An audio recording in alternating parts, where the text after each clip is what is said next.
You see this photo? This is her mother, Jane Marie Edwards.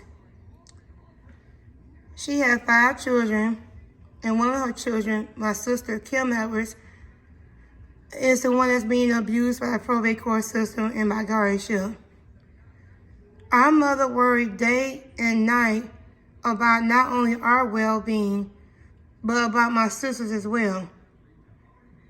She had indication that she was threatened with my sister being put in the home if she didn't do what she was told. She also was threatened, when she told me on her deathbed, by the trustee, who told her that if she didn't cooperate and do what he wanted her to do, is sign him in as trustee, because she was a trustee at the time, that he was going to do something to her children.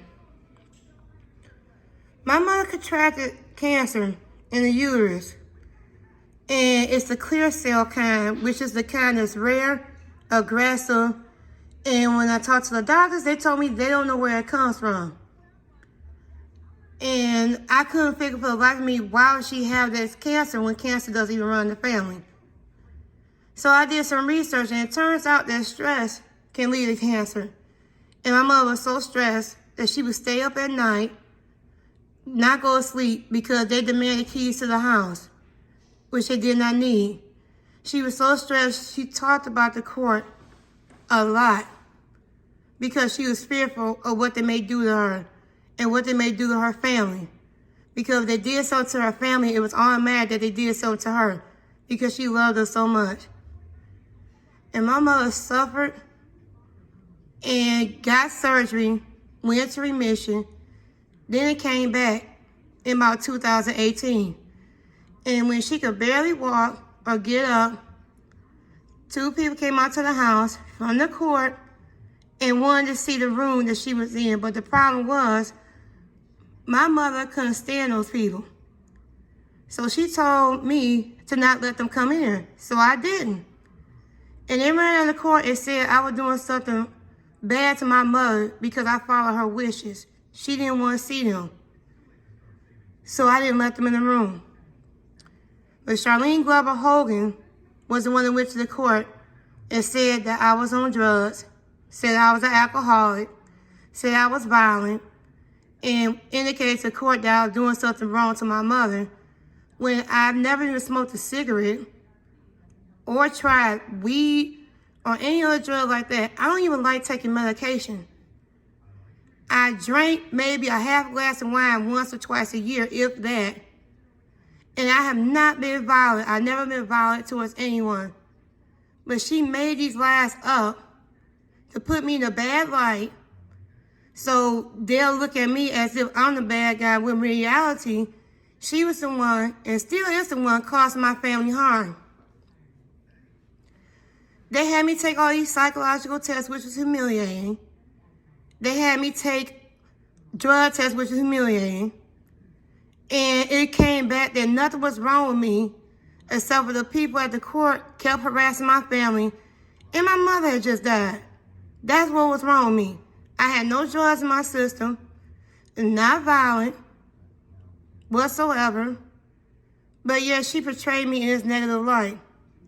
And I mention this because when they attacked me, when the courts attacked me repeatedly by doing things like Mark Haywood, trying to have me locked up, saying I was practicing law without a license, which wasn't true, threatening to take my job, going out of court, putting my name, dragging my name through the mud, basically. When they did that stuff to me, it hurt my mom severely. When they wasn't treating my sister right, which they still aren't, it hurt my mom severely. And all this stress and all this pressure was piling on her day after day after day, to the point where her body just gave up on her. She got cancer. She got to the point where she couldn't eat like she wanted to eat. She couldn't walk. She couldn't even take care of herself. And I did everything I could to take care of her. My brothers helped out when they could. But she withered away and left here. And it wasn't any underlying illness. It wasn't because she was overweight. It wasn't because she had any other issue. They literally told me that they don't know what caused it. And when I went researching, it said stress caused it, and she was constantly under stress.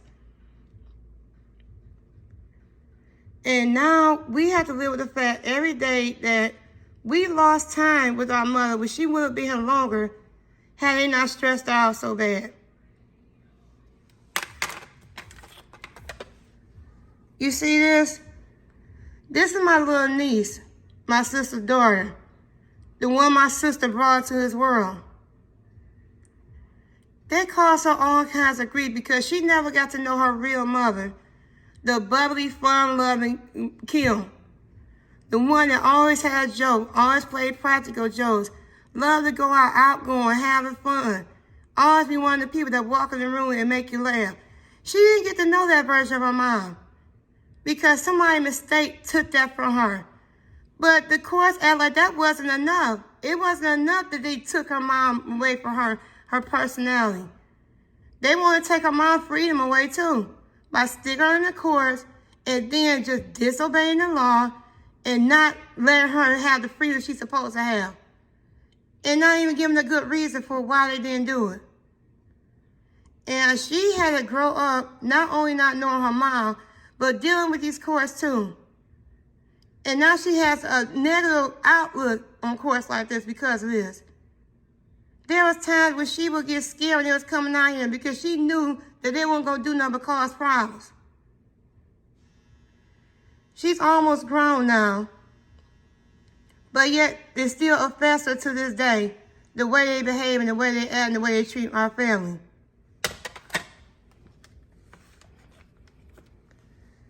You see this picture? This is a picture of my sister at her prom. She had her whole life ahead of her, had so many hopes and dreams, had so many things she wanted to do. She wanted to go into real estate. And she wanted to go to real estate. She had been working 2 jobs, one at a cafe, one at a video store, so she could put herself through school. And then later on, she found a love for teaching because she got a job at a daycare center and found she had a knack for teaching. So she wanted to go into teaching. And she did it. She went to school. She got a bachelor's degree in elementary education. And she taught for 2 years before the hospital mistake took that away from her. But then again, the probate court thought that wasn't enough. Not only did they want to take her ability to teach away, her independence, the hospital, but the probate court wanted to take her freedom away, her ability to make choices. All them hopes and dreams she had in this picture at this prom have been taken away by different people, different institutions, because they didn't do their job. They didn't do what they're supposed to do. And then they're corrupt. They try to use her just to make money. And now her aspiration of one day being the principal of a school and then one day becoming a superintendent are gone now. And her aspiration of even living a free life, of being independent, they're doing everything to keep her from doing that. And they always say it's in her best interest. How is it in her best interest to have her independence taken away? How is it in her best interest to have her freedom of will stomped on? Her God-given rights to freedom taken away from her. That's not in anybody's best interest but theirs, because when they do that, they line their pockets with her money.